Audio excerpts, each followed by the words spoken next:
히브리서 11장 17절에서 19절 한 절씩 교독하겠습니다. 아브라함은 시험을 받을 때에 믿음으로 이삭을 드렸으니 그런 약속들을 받은 자로 돼 그 외아들을 드렸느니라. 그에게 이 말씀하시기를 내 자손이라 칭할 자는 이삭으로 말미암으리라. 같이 읽습니다. 그가 하나님이 능히 이삭을 죽은 자 가운데서 다시 살리실 줄을 생각하니라. 비유컨대 그를 죽은 자 가운데서 도로 받은 것이니라. 아멘. 칭찬 한번 해야 되겠습니다. 박사님 기타 뜯는 소리가 아주 자연스러워졌습니다. 수많은 시간 정말로 열심을 다할 때만 가능한 거죠. 일순간에 되는 일은 한 개도 없습니다. 구원받는 것은 그렇게 일순간에 되지만은 습관으로 이렇게 나오는 것은 일순간에 절대 안 됩니다. 그리고 또 부부간의 오늘 찬양이 지금까지 들었던 찬양 중에서 최고인 것 같아요. 이 화음이 너무 좋습니다. 이걸 얼마나 맞추기 위해서 노력했겠는가. 몇 번을 부를 수가 아닙니까? 그러면서 뭐 싸우겠습니까? 하나님께 찬양 드리는 것은 하나님이 받으신 것도 있지만은 그 찬양을 준비하고 부르는 그분들의 삶이 하늘나라인 것이잖아요. 그러니까 여러분 특송하실 때 쉽다고 그냥 찬송가만 하지 마시고 복음성가를 한번 준비하셔서 한번 불러보세요. 그거 맞추기 위하여 두 분이서 얼마나 눈을 맞추고 입을 맞추고 하겠습니까? 너무 좋았습니다. 자, 오늘은 아브라함의 믿음. 사도는, 즉 사도 바울은 히브리서를 기록한 목적이 분명히 있어요.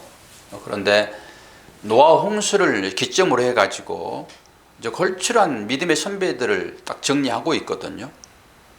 우리가 이제 다 배웠잖아요. 그리고 노아 홍수를 기점으로 해서 이제 이후로 우리가 이제 아브라함의 역사를 이제 보고 있는데요.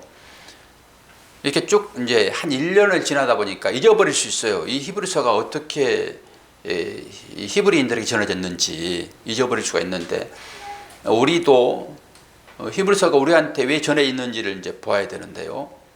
그들이 개종을 하고 사실 평안한 삶으로 이렇게 유지되는 것이 아니라 오히려 훨씬 더 핍박이 심했다고 말씀드렸잖아요. 길드라고 하는 그 상조회에 가입을 해야지만이 거기서 장사해서 먹고 살 수 있는데, 기독교인들은 다 쫓겨났거든요. 그러니까 생계가 사실 막연할 수도 있고, 예수님께서 금방 오신다고 그렇게 믿었는데 오시지는 않고, 그리고 예전에 자기들이 섬겼던 그 하나님을 섬기는 방법이 참 멋있었거든요. 고상하고 자기들은 뭔가 행함이 막 드러나고 제사의 제도. 그러니까 이제 갈등을 생겨가지고, 야, 네 봐라, 그리스도를 믿었더니 뭐 너희들 뭐 잘 됐니? 그 너희들 지금 뭐 예배 드린다고 하는 것이 너희들이 그 뭐 형편없잖아. 우리가 얼마나 예전에는 참 고상했냐. 돌아와라. 그러니까 이들이 이제 갈등이 지금 있는 거예요. 회개하여 구원을 받고 그리스도로 거듭난 사람들이 이게 별거 아니거든요, 사실. 그러니까 그 다른 복음을 가진 사람들이 찾아와가지고, 그거 좋다. 너 은혜 다 좋지 않니?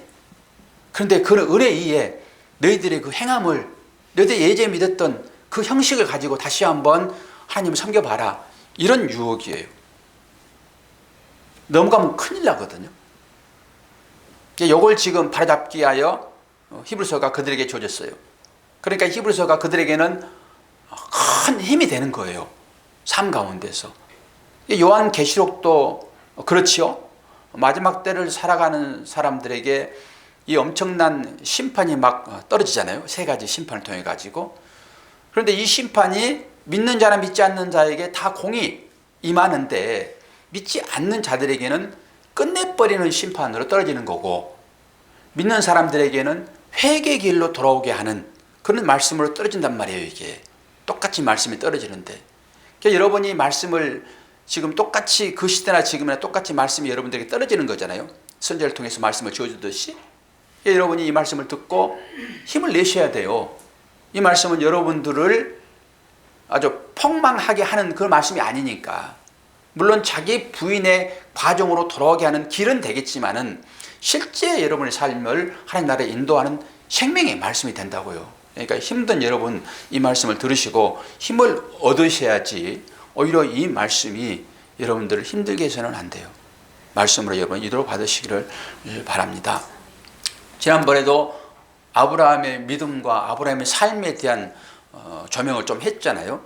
그러니까 오늘 또 이제 아브라함의 믿음을 다시 한번 얘기할 거예요. 하늘에는 정말로 수많은 별들이 있잖아요. 그 별들 가운데 이 아브라함은 찬란히 빛나는 별이라고 해도 맞아요. 그리고 우리가 하늘의 별이 돼서 스타가 그거잖아요. 스타가. 여러분 스타 좋아하죠? 이 땅 가운데 스타는 될 게 아니에요. 우리가 하늘의 별처럼 자손들이 많을 거라고 했잖아요. 그게 우리단 말이에요. 우리가 거기에 지금 떠 있는 상황이에요. 그걸 한번 보여주는 것이죠. 하늘의 별을 오늘 저녁에 한번 보세요. 보이는지 안 보이는지. 저 별은 누구 별이며 저 별이면 김영숙 집사 별인가, 저 별은 누구 별인가 한번 쉬어보시라고요. 우리가 그 가운데서 그렇게 빛날 거다. 여러분 제사장이 이 흉패에 12보석을 달고 들어가잖아요. 뭘 얘기해요? 천국에 갔더니 그 보석이 내가 그동안에 이 땅 가운데서 갖지 못했던 그 보석 마음껏 가질 수 있는 그 나라가 천국이다.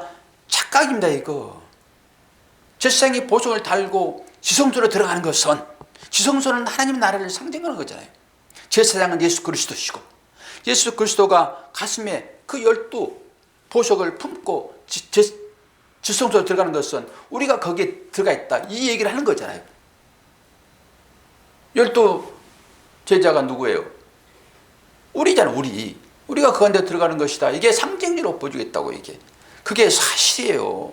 그걸 여러분들이 믿으셔야 되고 이게 믿음이에요. 그러면은 이제 아브라함이 하나님의 부름을 받았을 때를 세 가지로 한번 체크를 해보게 되면은, 첫째, 하나님의 부르심을 받았을 때 그는 즉시 본토를 떠났습니다. 그리고 하란에 머물기는 했지만은 이것은 한 절반 정도만 순종했다라고 얘기를 했어요. 그러나 어떻게든 간에 자기 본토를 떠났어요. 두 번째는 아브라함이 이거 신앙의 삶인데 장막에 거했다고 했잖아요. 장막에 거했다. 그게 삶의 태도예요. 그게 가나안의 여정인 것이죠. 그리고 오늘 이제 아브라함의 믿음을 살펴볼 때 이삭을 제물로 바친 점이에요. 이삭을 제물로 바친 점. 그럼 첫째, 그가 자기 본토를 떠났다라고 하는 것은 우리로 보게 되면은 회심했다라고 하는 회심하여 그리스도 안에 들어왔다 이 얘기를 하고 있죠. 그리고 두 번째는 장막에 거하였다. 아브라함이 장막에 거하는 상태가 어떤 것인지 여러분 기억하시죠? 온전히 거기에 집을 짓지 않고 텐트의 삶이다 이런 거잖아요. 그래서 구름이 이동하게 되면은 늘 텐트를 걷고 하나님을 따라가는 삶의 형태. 이게 우리 성도들의 삶이다라고 하는 것을 아브라함이 지금 보여주고 있죠. 그리고 세 번째, 이삭을 제물로 바친 사건이 이제 오늘 말씀드리는 건데, 이것은 믿음을 쟁취한 최종적인 성도들의 승리 삶을 얘기하고 있어요. 첫째, 본토를 떠났다라고 하는 것은 회심했다 이런 얘기고요. 아브라함이 장막에 거했다라고 하는 것은 우리 성도들의 삶을 얘기하는 거고요. 그리고 아브라함이 이삭을 바쳤다라고 하는 것은 우리가 최종적으로 이 믿음의 승리를 쟁취했다. 이것을 지금 아브라함의 그 삶의 여정을 통해서 우리에게 보여주고 있다고요. 아브라함의 믿음이 산출해낸 모든 행위 가운데 가장 뛰어난 것이 아브라함이 자기 아들 이삭을 바치는 거예요. 이제 여기에 좀 어려울 수 있는데 요걸 한번 이제 그 어려운 과정들을 점검하고 모순이 분명하게 이 가운데 있는데, 여러분이 성경을 볼 때 어떤 경우에는 하라고 그러고 어떤 경우는 하지 말라고 하고 그런 경우가 분명하게 하나님의 명령 가운데 율법 가운데 있단 말이에요. 그럼 우리는 어떤 게 진실이지? 그럴 수 있어요. 오늘 이 사건에도 똑같이 그게 이제 나타나는데요. 그럼 이제 보도록 하겠습니다. 17절 오늘 말씀이죠. 아브라함은 시험을 받을 때에 믿음으로 이삭을 드렸으니 그는 약속들을 받은 자로 돼 그 외아들을 드렸느니라. 이게 이제 창세기 22장 1절에서 19절의 말씀이지요.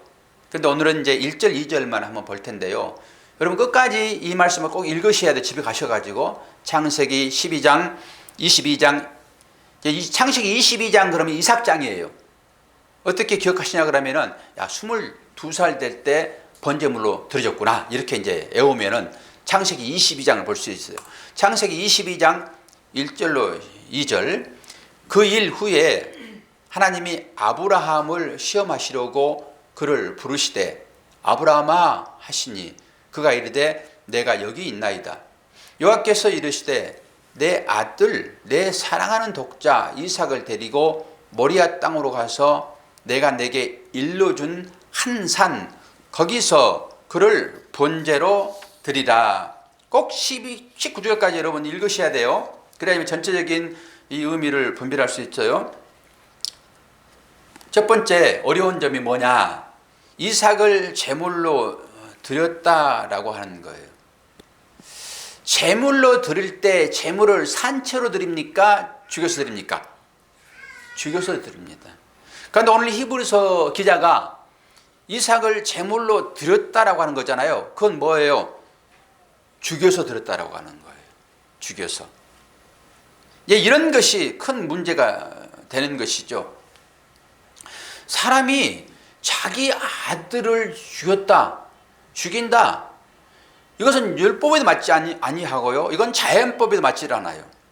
자기 아들을 어떻게 죽여요? 그리고 그걸 제물로 드려요? 그게 말이 잘 안 되잖아요. 근데 우리는 이런 것을 생각할 때 과연 하나님이 어떤 경우에는 사람을 죽이라고 하기도 하고 어떤 경우에는 사람을 죽이게 되면 너희가 대가를 받을 것이다 이렇게 얘기를 합니다. 이 말씀 보겠습니다. 창세기 9장 6절을 보게 되면 다른 사람의 피를 흘리면 그 사람의 피도 흘릴 것이니 이는 하나님이 자기 형상대로 사람을 지으셨음이니라. 우리는 하나님의 형상대로 지어진 사람들이에요. 그렇기 때문에 우리가 가치가 있는 거예요. 우리 안에 예수 그리스도의 성령이 빠져버리게 되면 우리는 짐승과 똑같습니다. 그래서 하나님을 믿지 않는 모든 사람들을, 즉 거듭나지 않는 사람들을 성경은 짐승으로 비유를 해요. 짐승짓이라고 얘기를 하죠. 생명은 살아있으되 그 사람을 성도라 얘기하지 않잖아요. 성도만 인격이 있는 것입니다. 인격. 성도만 인격이 있어요. 짐승에게 무슨 짐승권이 있습니까?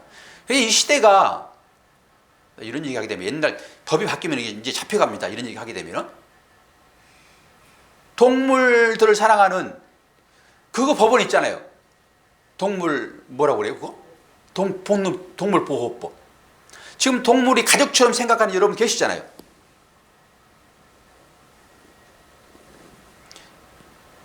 성경은 사람 외에 동물을 격으로 보지 않아요.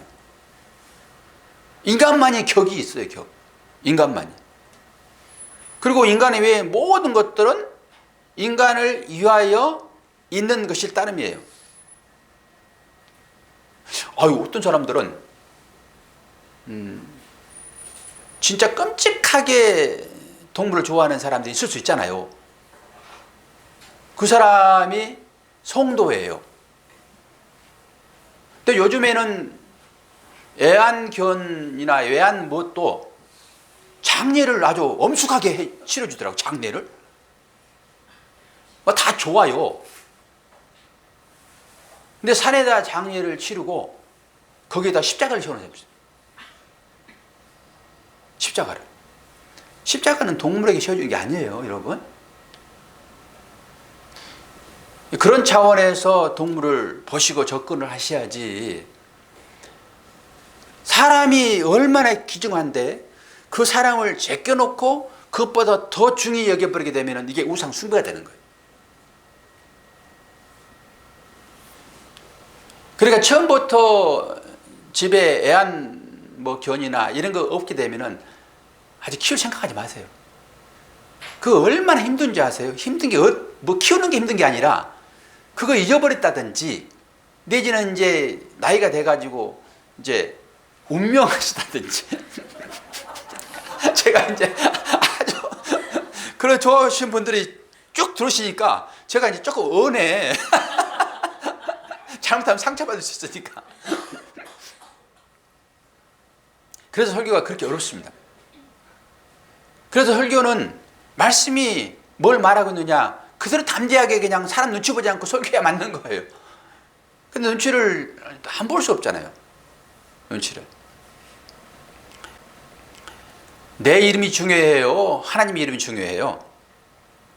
하나님의 이름이 중요합니다, 여러분. 근데 내 이름은 너무 중요한데 하나님의 이름이 낙엽 구르듯 지금 구르는 것을 못 보십니까? 우리의 삶 가운데서. 내 이름 누가 조금만 그냥 거시기 하면 난리를 치는데 하나님의 이름이 땅에 떨어져서 뒹구는 것을 못 보래요. 가슴이 제가 너무너무 아파요. 보세요. 다른 사람의 피를 흘리면은 그 사람의 피를 흘린 사람 그자도 피 흘리게 하겠다 이런 거잖아요, 지금. 그래서 생명은 생명으로 해요. 피는 피로 해요. 그런데 지금 하나님께서 이삭을 어떻게 한다고요? 번제로 드리라 그래요. 그리고 히브리서는 드렸다라고 하는 거예요. 이건 잡아서 죽여서 드렸다라고 해요. 그리고 출애굽기 20장 4절을 또 보게 되면은 너를 위하여 우상을 만들지 말라. 이게 계명입니다. 계명은 안 지키면 안 되는 거예요. 그런데 민수기에 보게 되면은 여호와께서 모세에게 이르시되 불뱀을 만들어 장대 위에 매달아라. 물린 자마다 그것을 보면 살리라. 이게 뭐예요? 우상을 섬기지 말라고 그랬잖아요, 지금. 근데 장대에다 구리뱀을 만들어서 셔우라고 또 그러잖아요. 이런 부분에 있어서 여러분 어떤 의심이 안 듭니까? 이런 부분을 해결을 하고 넘어가야 돼요. 그러니까 이런 것 때문에 믿지 않으려고 하는 사람들이 트집을 자꾸 잡는 거예요. 이게 온전한 법이냐, 이게 이런 것들이. 그런데 우리가 보는 관점이에요, 이것은. 하나님은 법을 만드신 분이세요. 법 위에 군림하신 분이시라고요. 옛날에 제왕시대 때는 임금이 법이었습니다. 임금이. 하나님께서 제정하시고 하나님께서 폐하시고 하나님께서 세우신 것을 우리가 어찌할 수 없어요. 믿음으로 보게 되면 이게 다 가능해요. 하나님이 하신 일이기 때문에. 그런데 우리는 하나님을 우리의 어떤 인격선에서 생각을 많이 한단 말이에요. 이게 도덕과 윤리라고 하는 측면이잖아요. 우리가 판단하는 판단의 기준은 도덕과 윤리 외에는 없어요. 헌법의 법은 말고. 법도 다 해석을 다양하게 하잖아요, 사람들이. 판사도 이럴 때는 이렇게 적용을 하고 저럴 때는 저렇게 적용을 하고. 근데 우리가 법 외에 다른 것으로 이 땅 가운데서 옳고 그름을 정리하는 것은 도덕과 윤리 외에는 없어요. 거기에 저촉되게 되면 너 잘못이다. 그렇게 얘기한단 말이에요. 그런 측면으로 하나님의 일을 보면은 이게 문제가 되는 거예요. 근데 그렇게 보지 마시라는 거예요. 우리 시각에도 하나님 말씀을 보지 마세요. 하나님의 시각으로 이 말씀을 보게 되면 다 이해가 되어져요. 그리고 이해 못할 부분들은 믿고 넘어갈 부분이지 토를 달고 나 이래서 하나님을 믿을 수 없어. 말도 안 돼요. 처음에는 내가 생각이 있기 때문에 이렇게 결정할 수도 있고 저렇게 결정할 수 있다라고 생각할 수 있어요. 근데 여러분 믿음이 좀 깊이 들어가 보세요. 내 자신이 지렁이이며 내가 티끌 같은 존재라고 하는 것을 스스로 고백하게 되면은 절대 하나님의 말씀에 토를 달 수 없어요. 그러니까 하나님께서 이스라엘 백성들을 가나안에 들여보내면서 전쟁을 수행하시는데 가나안 모든 족속들을 다 진멸하라 그러잖아요. 남녀 노유, 때로는 전쟁 가운데서 짐승까지 사겨 죽이라 그래요. 그러면 이 인권을 생각하는 사람들, 동물법을 생각하는 사람들이 그걸 보게 되면은 이 하나님의 말씀을 과연 믿을 수 있겠습니까? 제가 지난번에 동성애 문제를 한번 언급을 했잖아요. 그런데 하나님은 또 한 생명을 어떻게 봐요? 천하보다 귀하게 본단 말이에요. 그럼 이런 때는 또 이렇게 말씀하시고 저런 때는 저렇게 말씀하시죠. 그럼 우리가 생각할 때 내 생각으로 이걸 믿어야 돼요? 하나님 관점으로 이걸 믿어야 돼요? 하나님 관점으로 믿으셔야 돼요. 이걸 믿음이라고 그래요. 그러니까 어떤 경우에는 그냥 이게 너무 불편하니까 넘어가 버리는 거예요.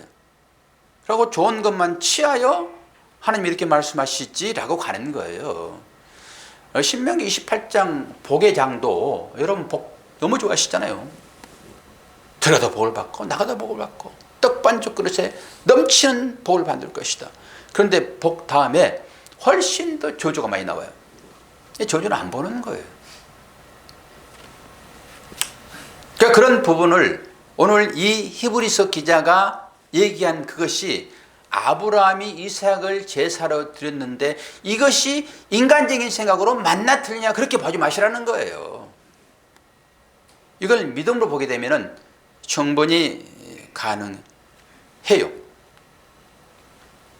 그리고 인간들에게 하나님께서 이 율법을 주시는 것은 그 근본 취지가 뭐예요?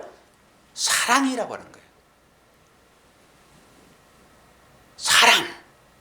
그 사랑으로 우리들에게 주님은 찾아오세요. 이걸 뛰어넘을 수 있는 것은 한 개도 없습니다. 어떤 경우에라도 이 사랑이 인식되어지게 되면 그가 하는 그 모든 것을 우리는 이해할 수 있어요. 여러분 주위 분들을 한번 잘 보세요. 다 이해가 되어져요? 이해가 안 되는 부분이 훨씬 많을 것입니다. 왜 그렇죠? 사랑으로 못 보기 때문에 그래요. 그리고 우리들끼리들은 그 온전한 사랑이 나오지를 않아요. 속여 먹으려고 거짓으로 사랑 고백하기도 하잖아요. 우리가 전부 그렇게 해서 결혼했습니다. 사랑은 무슨 개뿔 사랑이에요. 저는 제 아내하고 연애할 때요, 내 생명을 당신께 드리리다 그랬어요. 그런 분 계세요 혹시? 박사님 그래 봤어요? 아내한테? 예? 별단 되게? 그것도 완전히 거짓말이고, 그거는 동화책 보고 한 소리고, 저는 진심으로 나는 당신을 위하여 내 목숨 헌신하리라 그랬어요. 제가 거짓말 하겠습니까? 그렇게 결혼했어요 집사님? 아니요. 그러면 그건 완전히 100% 거짓말이고, 저도 그게 거짓말이더라고요. 살아보니까. 그때는 그게 제가 진심인 줄 알았어요. 그런데 살아보니까 아니에요. 그러게 인간들끼리는 절대 그 사랑이 나오지 않는다니까요. 그러니까 속지는 마시되 그냥 그 말을 인정은 해주세요. 여기서 말하는 이 법을 하나님이 제정하셨다 이 얘기는 그 사랑으로 하나님께서 하셨다라고 하는 거예요. 그런데 우리는 그 사랑을 이해가 잘 안 되기 때문에 여러분 그냥 받아들이시면 돼요. 어디서 그게 확실하게 나타났어요? 십자가 사건이잖아요. 여러분 누구를 위하여 자신의 목숨을 주냐고요? 제가 그런 고백을 했어도 지금 달라면 못 줘요. 미안하지만 안 돼요. 그런데 하나님은 이 법을 제정해 놓으시고 그걸 그대로 시행하신 분이 십자가 사건이에요. 그러면 이 사랑을 덮을 만한 법이 세상 가운데 있냐고요. 그러니까 어떤 말씀을 하시더라도 하나님은 진실이에요. 그게 왜? 사랑이시니까. 사랑의 증거로 말씀하시니까. 그러니까 믿고 나가는 거예요. 우리가 비록 뒤에서 차를 박더라도 앞으로 박는 것이 아니라 거꾸로 박아가지고 애매하게 만들어버리는. 여러분 증거 없어서는 50대 50입니다. 뒤로 받을긴 서로. 원래는 차가 서 있는데 뒤에서 와가지고 제대로 받으면 뒤가 다 책임지는 거예요. 특별한 경우를 제외하고. 그런데 얼마나 이 애매하게 만들려고 뒤로 와가지고 뒤를 받아버려. 증거 없으면 50대 50이요. 쌍방. 나는 증거 없이 살고 있습니다. 집사님 지금. 어제 그 얘기 듣고는 빨리 브레이크 고쳐야 되는데 왜 하고 조치나.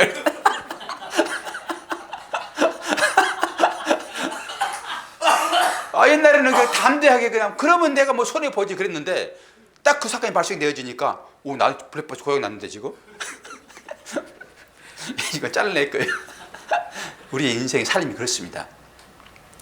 인간들끼리는 제가 아무리 여기서 목소리 크게 선포하고 하더라도 그게 내 삶에 닥치게 되면 바로 계산해요. 어떤 게 이익이지? 어떤 게 손해지? 여러분 안 그렇습니까? 다 그렇지. 근데 하나님은 절묘하게 그걸 통해서 시험을 하신다니까요. 아니 시험하신다기보다는 그걸 이용하는 거예요.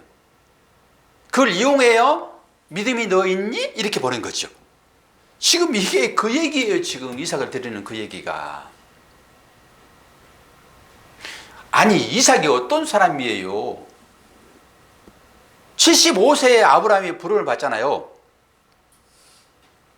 그리고 언약을 해요. 하늘의 별처럼 바다의 모래처럼 자녀가 많게 할 것이다. 그런데 안 주시는 거예요. 이게 창세기 오늘 22장 19절까지 꼭 읽으세요. 그리고 그 중간에 아내가 이제 모략을 하는데요. 아무래도 하나님이 거짓말 친 것 같아. 우리끼리 한번 잘해봅시다. 그래가지고 하가를 들여보내요. 종을. 자기는 어차피 아이를 못 가지니까. 그러게 낳은 게 누구예요? 이스마엘이에요.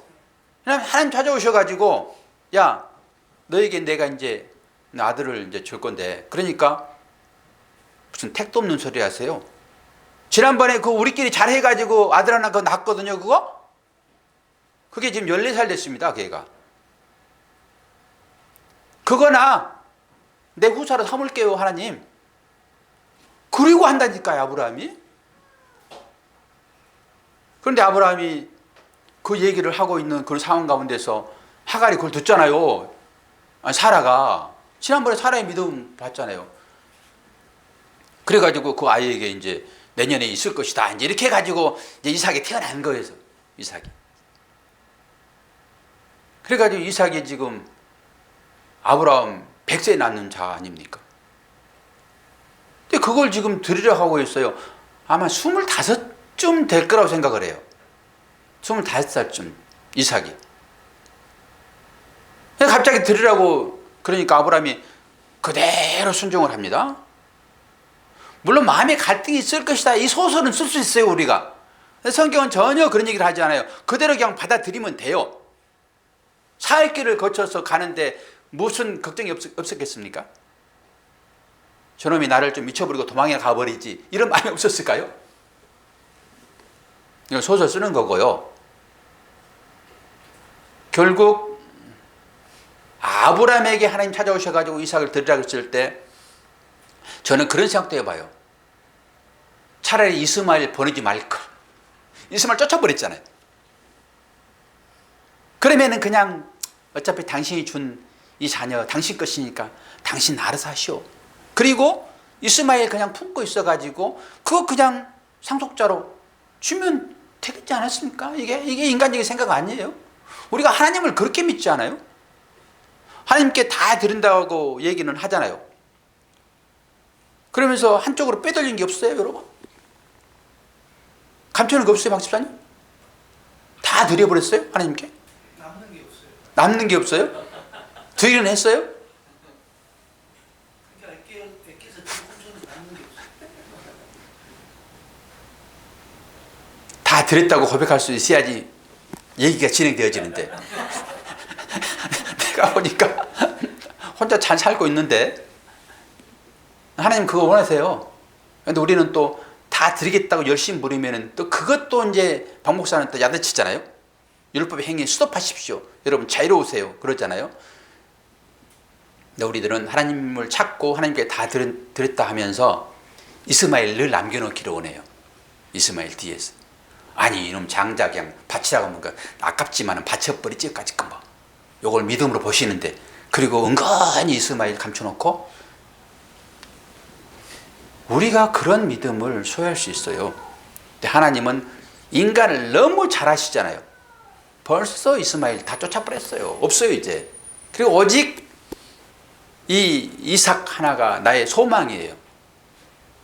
내가 죽더라도 이제는 이 자녀가, 아니 하나님께서 이삭 이후에 자녀를 쭉 후손 이어주겠다라고 했잖아요. 그리고 믿고 이삭을 지금 키우고 있는데 갑자기 찾아오셔가지고 이삭을 지금 바치라고 하고 있으니까, 여러분이나 저 같으면요 안 바칠 겁니다. 아마 어떻게 해서든지, 아까도 얘기했지만 차라리 나를 밀어버리고 이놈이 좀 도망쳐버렸으면 좋겠는데, 그런데 이삭에게 자기가 태워질 그 짐을 지금 어깨에 지고 사흘 길을 생각 얼마나 많이 나겠습니까? 이삭도 아무 말 없이 그냥 가요. 마지막에 아버지 제사를 드리려고 하게 되면 나무가 필요하니까 제가 나무를 지금 지고 가잖아요. 그런데 이 나무에 태울 재물은 어디 있어요? 라고 물어보는 거예요. 아버지의 마음이 찢어지지 않겠습니까? 근데 가가지고 나무 등짐 다 벗겨서 나무 얼개걸개 해가지고 그 위에 자기 아들을 포승하여 누입니다. 그러면은 깜짝 놀라야 되잖아요, 이삭이. 근데 성경이 뭐라고 하고 있어요, 집사님? 그대로 순종했다고 그래요. 그대로. 그러면 저 같은 경우에는 하나님 이 정도까지 하면은 내 마음을 좀 읽지 않으실까? 라고 하는데, 아브라함은 칼을 빼듭니다. 이 정도까지 하면은 하나님 내 마음을 중심으로 아시지 않을까? 이 정도 마음이 우리한테 있잖아요. 그러면 좀 내 칼을 좀 잡으시고 내 중심으로 아셨으니까 달리 좀 해주시지. 그런 마음이었을까요? 아브라함이?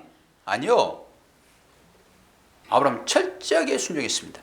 처음부터 끝까지 순종했다고요. 그리고 이삭의 심장에 칼을 찍었어요. 그 마음으로는. 위에서 소리가 들리는데, 아브라함아 아브라함아, 급하게 목소리가 들려요. 정지해라, 스톱해라. 내가 네 마음을 알았다라고 해요. 하나님이 아브라함의 마음을 몰랐을까요? 모르고 시험을 할까요? 여기에 큰 의미가 있어요. 하나님은 저와 여러분의 믿음을 다 아신단 말이에요. 그럼에도 불구하고 오늘 찾아오셔서 네 아들 독자 나에게 주어 그래요. 마음을 몰라서 그러세요, 하나님이? 여러분, 구원이라고 하는 것도 마찬가지입니다. 우리가 선악과의 문제를 가지고 자유의지로 선악과를 먹니 마니 이런 소리들을 신학자들이 많이 하는데, 그거 하나님이 모르셔요, 그거? 뭔가 표시란 말이에요, 표시. 근데 아브라함이 왜 믿음의 사람이었는가? 거짓으로 내가 심장을 칠 때 하나님께서 내 손을 잡아줄 것이다, 이렇게 하고 있을까요? 아니요. 이것을 우리들에게 보게 하시는 것은요, 이 인간들끼리, 특히 종에게 그 관계를 설명해 주기 위한 거예요. 누가 네 동지냐, 이런 거예요. 여러분 가운데도 마찬가지. 여러분 뭘로 여러분들의 삶에 당신은 나의 형제라고 말할 수 있어요? 여러분의 삶 가운데 우리는 예수 그리스도를 머리로, 우리를 지체로 부르심을 받았잖아요. 영적인 형제들이잖아요. 그럼 뭘로 여러분의 형제인 것을 서로 증거하고 서로 위로하고 위로 받을 수 있냐고. 뭘로? 이 아브라함의 이 행위예요. 하나님을 여러분 우습게 보지 마세요. 하나님은 중심을 보신단 말이에요. 이것을 굳이 그렇게 하게 하시는 것은 우리들에게 주는 사인이 훨씬 커요. 나는 믿음이 좋습니다. 그리고 나는 당신을 사랑합니다. 당신은 우리 형제예요. 그러면서 형제로서 일을 하나도 않게 되면 어떻게 그 사람이 나의 형제인 것을 여러분 믿고 신뢰하고 서로 사랑할 수 있냐고요. 그러면서 어떻게 지체해요. 지금 그걸 하나님이 보여주시는 거예요. 하나님 몰랐어 이거를 너 한번 보자 이렇게 하는 것이 아니라. 근데 아브라함이 이렇게 한 이유가 있어요. 19절이에요. 뭐 18절은 띄우고 19절을 봐요. 그가 하나님의 능히 이삭을 죽은 자 가운데서 다시 살리실 줄로 생각한지라 비유컨대 그를 죽은 자 가운데서 도로 받은 것이니라. 이 히브리서는 구약을 설명하는 법이라고 말씀드렸죠. 구약에는 사건만 나와 있어요. 전혀 얘기를 안 한단 말입니다. 그런데 신약은 그걸 자꾸 설명을 하는 거예요. 그러면 아브라함이 이삭을 담대하게 들 수 있는 것은 바로 이것 때문이라고요. 이 믿음이요. 이삭을 죽은 자 가운데서 다시 살리실 줄로 생각했다라고 하는 거예요. 이게 믿음입니다.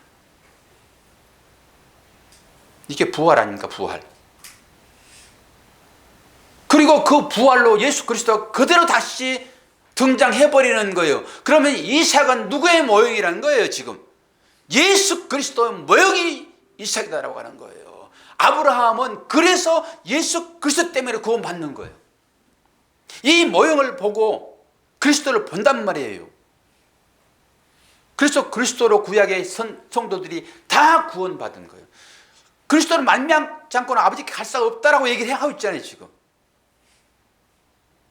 구약은 전부 그리스도를 모형하고 있어요. 그러니까 담대하게 들을 수 있는 거예요. 아, 이 이삭은 죽어야 되는구나. 이걸 깨닫고 죽이는 거예요. 거기서. 그래서 이삭이 죽었어요. 거기서. 아이고 여호와 이래. 그러니까 뭐 여러분 하나님께서 이렇게 해놓고 이렇게 또 준비하셨구나 이렇게 얘기를 하잖아요. 양이 여호와 이래 아닙니까? 이삭을 살려내고 이삭 대신 그 양을 준비하셨잖아요. 그 양이 곧 이삭인 거예요. 그리고 그 이삭이 곧 아브라함이에요. 자식이 누구예요? 나지 곧. 자식이 여러분 나 아닙니까? 그것은 곧 어머니죠. 어머니. 그러니까 아브라함이 이삭의 이 심장에 칼을 꽂았다라고 하는 것은 자기 자신을 죽인 거랑 똑같아요. 이게 여러분 자기 부인이에요. 이 자기 부인이 일어날 때만 부활이 있는 거예요. 저와 여러분이 자기 부인을 했다라고 하지만은 이 부활에 이 큰 기쁨을 누리지 못하고 사는가 하게 되면 아직도 덜 죽어서 그래요. 진짜 평안이 올 거라고 저는 생각을 해요. 완전히 자기가 부인 되어지게 되면.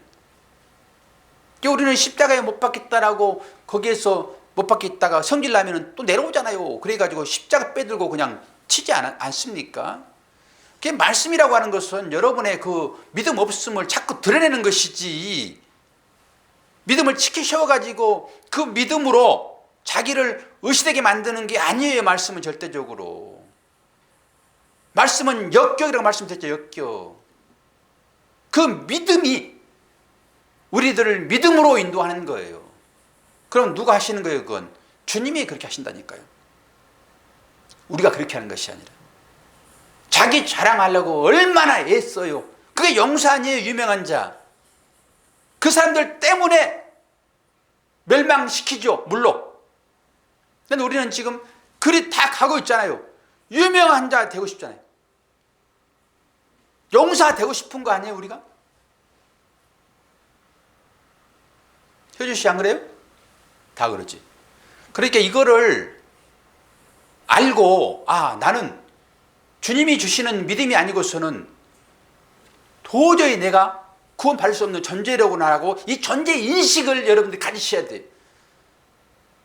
지금은 내가 다 결정하잖아요. 믿음도 여러분이 결정해서 여기 나와 있어요 지금. 그런데 하나님이 그걸 믿음이라고 여겨주기 때문에 구원받는 거예요. 여겨줌의 은혜. 우리한테 무슨 믿음이 있어요 여러분. 자신을 제발 좀 깊이 들여다보세요. 나한테 믿음이 과연 있는지, 내가 믿음으로 이걸 하고 있는지 보시자고요. 아, 좋은 거 주면 집사님 안 좋아요? 좋지? 좋은 거 주는데 왜 안 좋아요? 왜? 다 좋지? 오늘 김성희 집사님이 뉴 그린저로 저렇게 뽑았어요. 본인 돈 주고 샀으면 집사님 지금 그럴 때입니까? 제가 그럴 거예요. 근데 아들이 사주는데 왜 안 타 그걸? 하나님이 선물로 주시는데 왜 안 타냐고 그거를. 다른 사람들은 몰라요. 그거 의식할 필요가 없어요. 제가 초반에 나는 맨날 스트레스만 내 취미인데 갑자기 어떤 분이 그냥 스트레스는 던져버리고 그냥 SM7을 줘가지고 내가 아주 겁이 나가지고 15년짜리 15년 산. 아 근데 겉으로 멀쩡하니까 이 목사들을 만나려고 가는데 불편해 죽겠어요. 이 개척교회는 아니잖아요. 우리가 8년 됐으니까. 근데 사람들이 아 교회도 조그마하고 교수도 적은데 무슨 SM7을 타더냐 그럴까 봐서. 그래서 제가 인쇄를 해가지고 이거 15년 산 그래서 써붙이고 다녔다니까요. 마음으로 써붙였단 말이에요. 그때 써붙이니까 그걸. 그러니까 그거 하려고 제가 여러분들한테 변명을 얼마나 했어요. 나는 그러고 싶지 않습니다. 우리 동기들한테 맨날 얘기하고 설명하느라고 바빠 죽겠어요. 차 안 타고 말해야 되겠어 그거. 변명하느라고 그냥 나 그런 사람 아니냐 원래. 원래 청빈하고 나 검소하고 그런 사람이야. 원래 제가 그러잖아요. 근데 집사님 밀어내가지고 그냥 그거 타게 만들어. 아니면 은혜. 야 지금 타보니까 아무것도 아닌데 그거 너무 벌벌 떨어서 그냥. 주신 대로 사세요 여러분. 왜 한우를 주시는데 왜 자꾸 LA 갈비를 먹으려고 그래. 그런 부분에 있어서 여러분 자유로우세요. 율법의 행위로 이것은 나쁘고 이것은 좋고 이렇게 제발 좀 판단하지 마시고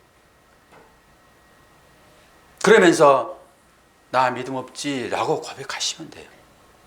나 잘나서 남들보다 머리 좋아서 남들보다 열심히 하나님께 충성 봉사하여 하나님께서 이걸 나한테 복으로 줬어 그렇게만 하지 마시라고요. 그거 물론 그렇게 주셔서 감사하기는 하지만은 그건 하나님께만 그러시고 다른 사람 앞에서는 나 하자 것 없는데 하나님께서 이렇게 하셨네라고 가셔야지. 뭘 자신의 능력이라고 어깨에 힘주고 그러냐고요. 이거 하지 말라는 이거.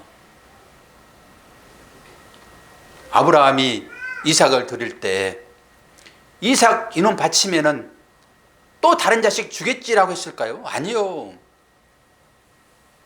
그냥 바치는 거예요.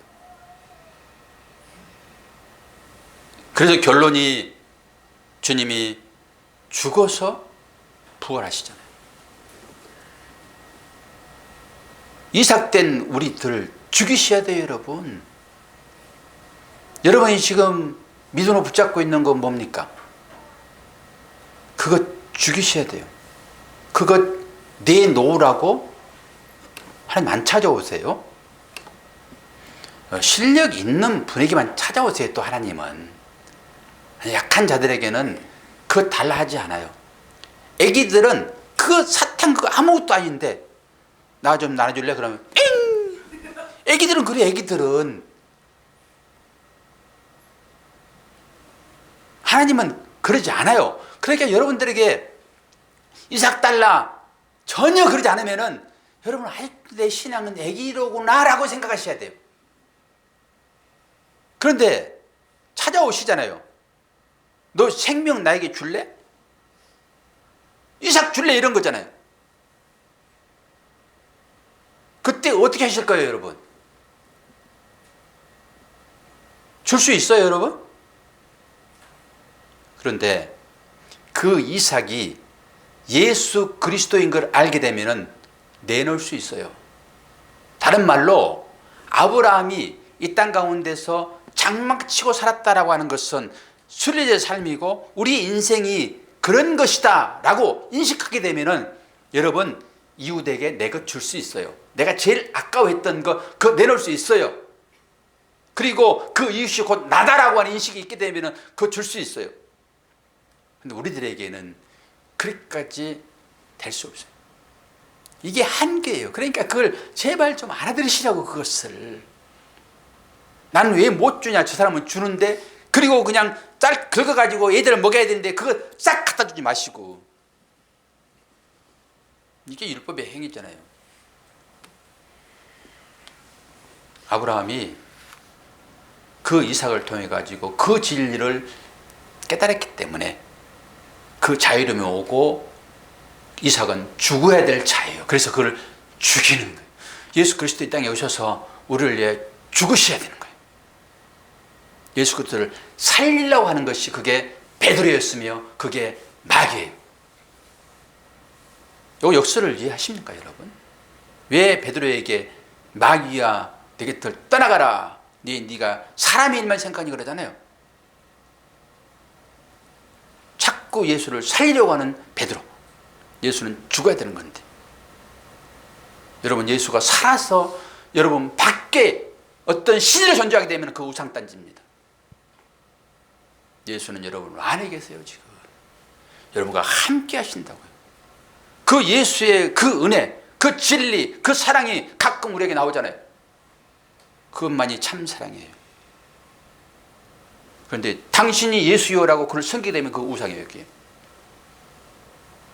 이걸 깨달아 알게 되면 삶이 훨씬 자유로워질 것입니다. 그래서 진리가 너희를 자유케 하려는 거예요. 얽매이지 않고 여러분 사세요. 얽매이지 않고. 기도하겠습니다. 하나님 아버지, 하나님 은혜를 감사합니다.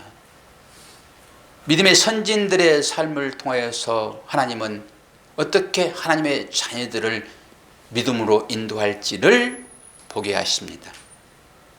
아브라함에게 찾아가셔서 이삭을 바치라 했던 것처럼 오늘 또 주님은 우리에게 찾아오셔서 이삭 뒤에 놓아라 말씀하실 수도 있습니다.